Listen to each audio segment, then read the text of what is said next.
Hello everyone, welcome back to Castlevania Portrait of Ruin.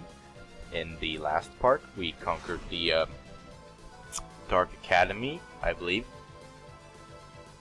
And in this part, we'll be conquering another portrait world that we have unlocked. Oh right, yeah, here I'm just showing off. I did some stuff off screen. The equipment I'm showing off, like the Thief's Ring and for Charlotte, the luck boost, are quest rewards. Unfortunately, I wanted to do some like off-screen grinding and stuff, and those are kind of essential to making sure that you can get good drops. I will be showing off how to get those items, or what quests I did to get the those items, but for now, just know that there are some quests that I have not shown off. But now we'll be going into the Burnt Paradise, which is it's the sort of dark version, or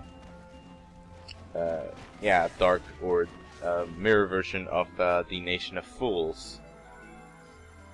As you can see, you've got the same motif of like a circus and such. Although this one is a little bit less on the circus motif and more, I think, just a sort of stage theme in general. And also, these guys are really annoying. Of course, I didn't realize that they're not that they're strong against the fire, so I keep using the flame whip. They have a lot of health actually, so it's a better solution to use any other weapon.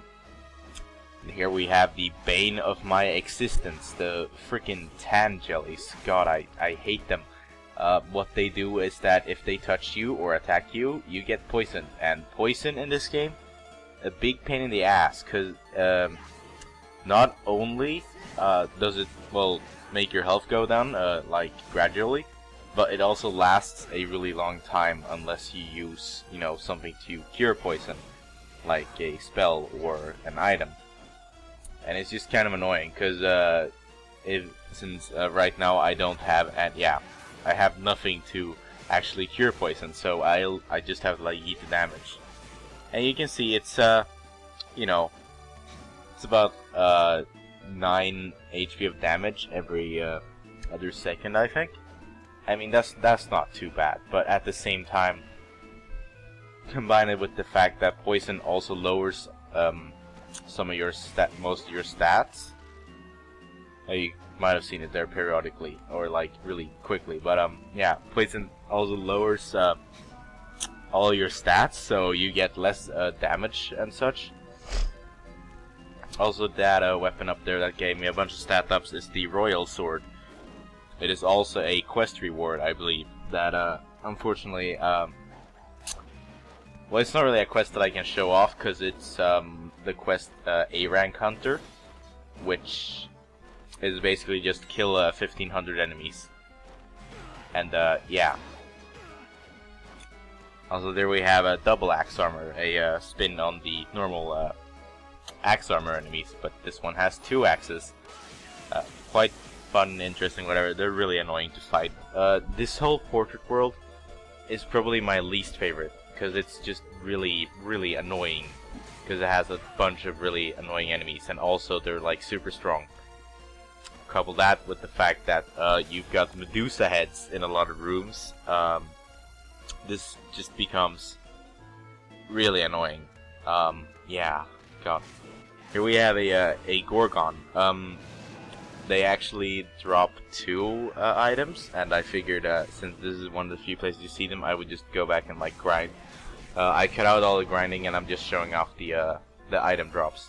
There's the Mirror Cuirass and the New York Steak. The New York Steak is one of the best healing items in the game. I think it actually gives you like full health, or like at least 600 health, because when I used it later on, that's what I got.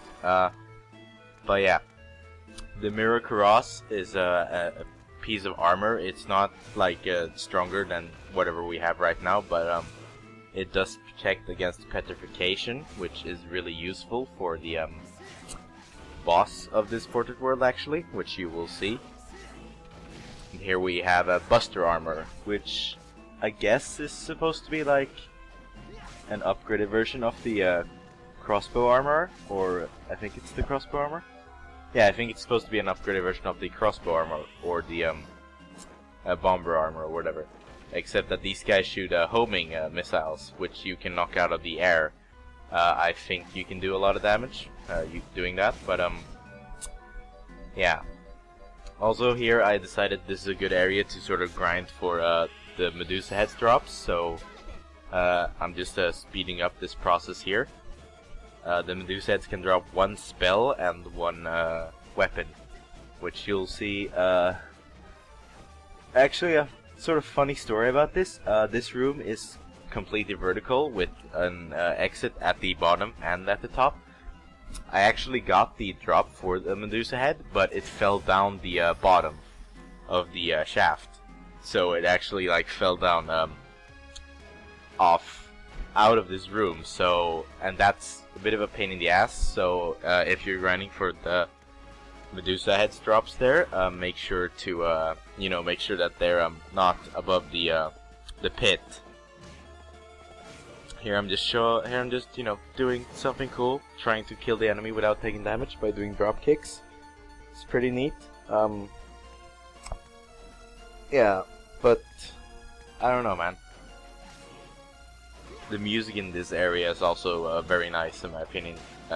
That's like the one redeeming factor about this area, because otherwise it's just filled with really annoying enemies and just really annoying stuff in general, to be honest. I don't like this ported world. The boss of this ported world is also my least favorite, which you will see once we get to it. But and then you also have these guillotiner enemies, which, oh god, they're just annoying because they take up so much space, and if you get in between them, they often do that, which they can crush you in between them, which does a lot of damage. I don't really want to come off as whiny or anything, but this ported world is just, it's quite annoying, to be fair.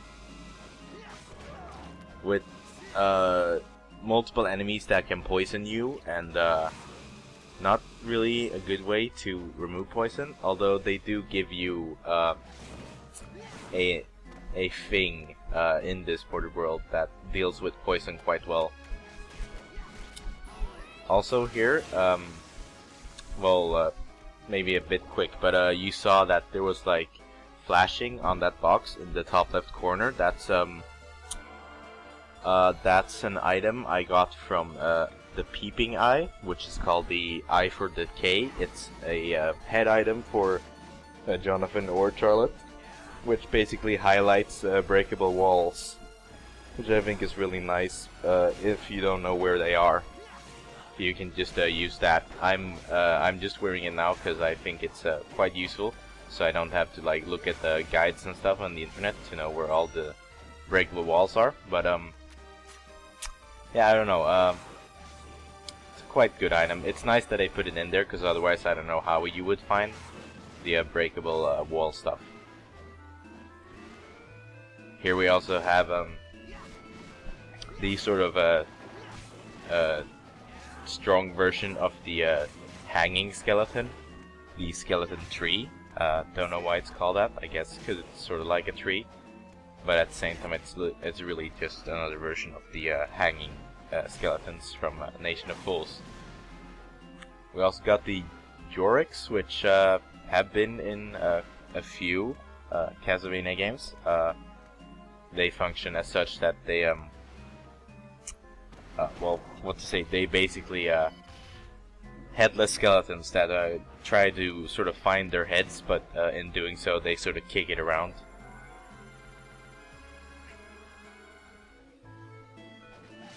Yeah.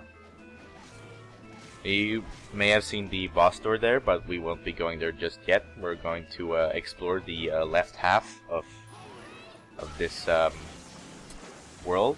before we take on the boss, just so that I never have to go back here again, because I really don't like this. Yeah, I really don't like this one, to be honest. And there we had, I guess the stronger version of the Fleamen. They throw knives. They're really annoying because they also come in like huge amounts. So you've got like a lot of you know, those tiny enemies that are hard to hit, but now they also throw projectiles, which can be quite annoying. But you know, if you use a Holy Lightning or any screen clearing attack, it should be fine. I mean, that's what I did at least.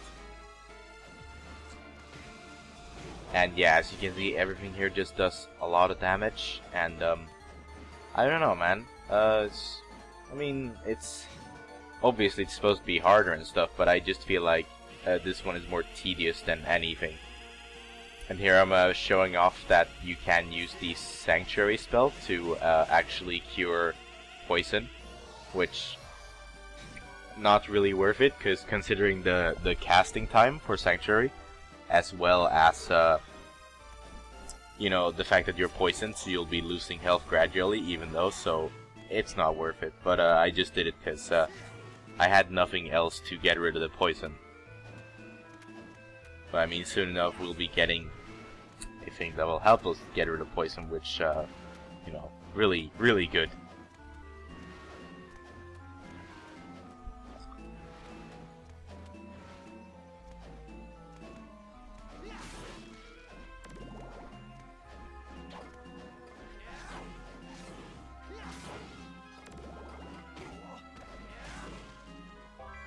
Oh, we picked up some ice cream.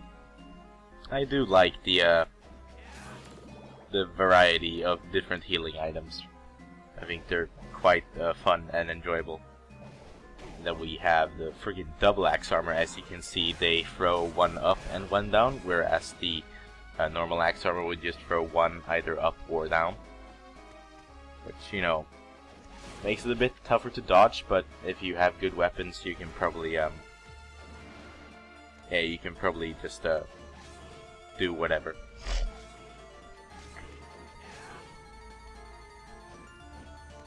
And here we have Medusa heads.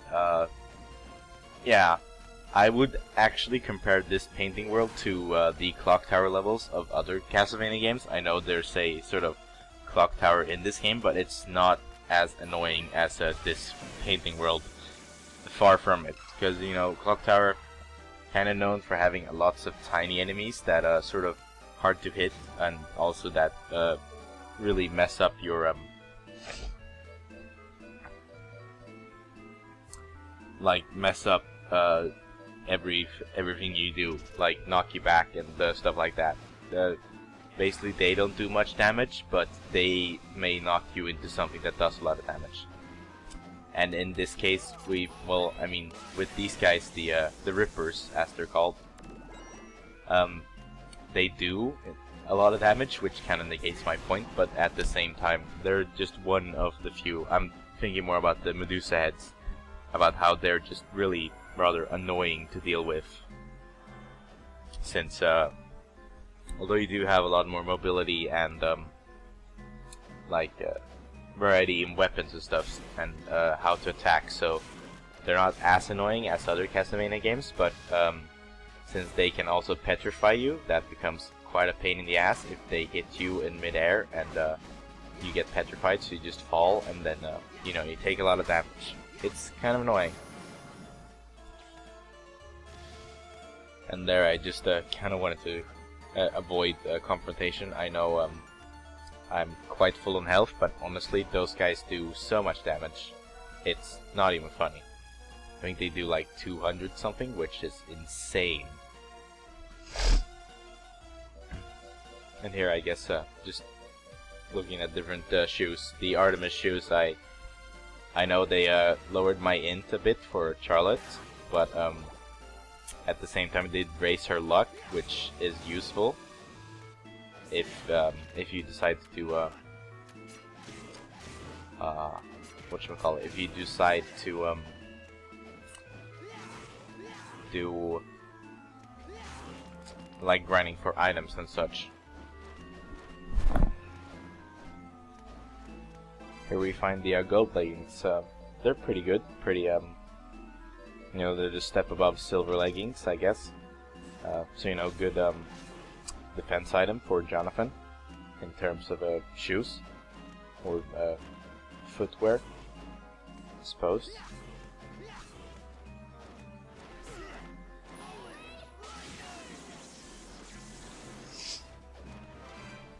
We also find the Bakatwa, or Bakatwa. I don't know, but it's a sword. It's actually one of the strongest, like short/long swords that we have, one-handed weapon-wise. So that's nice. At least we found that. And then in this room, oh Jesus. Well, I mean, now I got poisoned, so.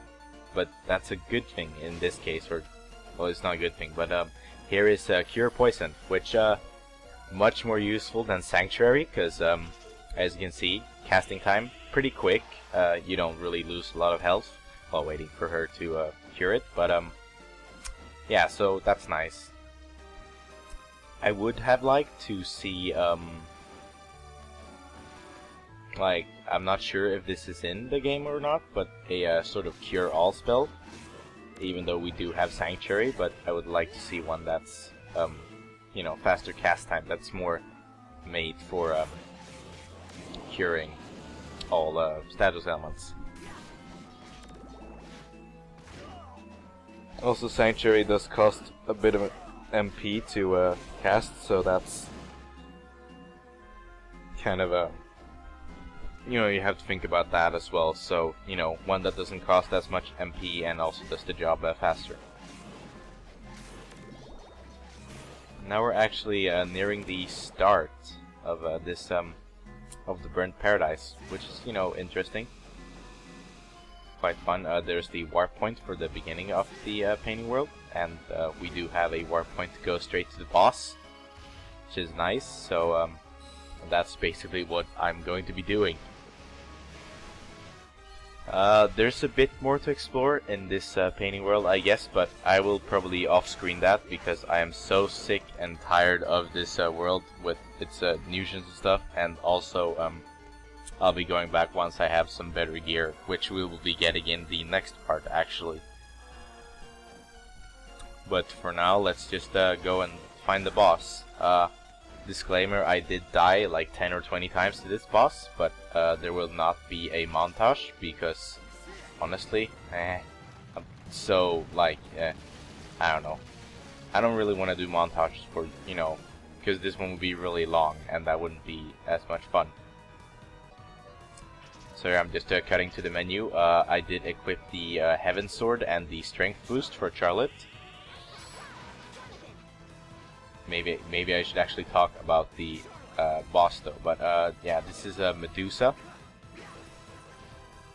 You know, snake lady, hair made out of snakes. If she looks at you, she can turn you to stone. But since I equipped the Mirror Cuirass, her Petrify move does absolutely nothing to me. Normally, if she does that, you can look the other direction and it won't affect you either. But I prefer using the Mirror Cuirass because it means that you can also like attack her while she's doing it, and it just makes things a little easier in the case that you're not prepared for her to do that. Otherwise, you know, I guess I could talk about why I hate this boss so much. She does a lot of damage. Also, she has the most finicky hitbox of all time, and now she's dead. Wow, that was quick. But yeah, I don't like her because she's annoying. She has a lot of attacks that are kind of hard to dodge. The Petrify thing can catch you off guard unless you do have the Mirror Cuirass equipped or any other anti-petrification items. She's just annoying because like, you think that you're not touching her, but then it turns out that, oh, she swayed a little, and then suddenly you'll be hit for like 90 damage, which is a lot. Also, Yeah, the fight might not have been as long, but that was mostly because I was using strength up and a really cheap weapon. Here we get the Jet Black Whip, which is a whip with the dark element, quite useful for enemies that resist, or for like holy enemies that resist light but are weak against dark. You know, whatever. Anyways, I don't like the Medusa boss fight. I also feel like that's a thing now, that they make bosses that aren't very varied in their patterns, but instead they just make them have a lot of health, which becomes kind of annoying and is sort of a trope in RPG games. But that's it for this video, guys. Thanks for watching. Leave a like or a dislike and a comment. I'll see you guys next part.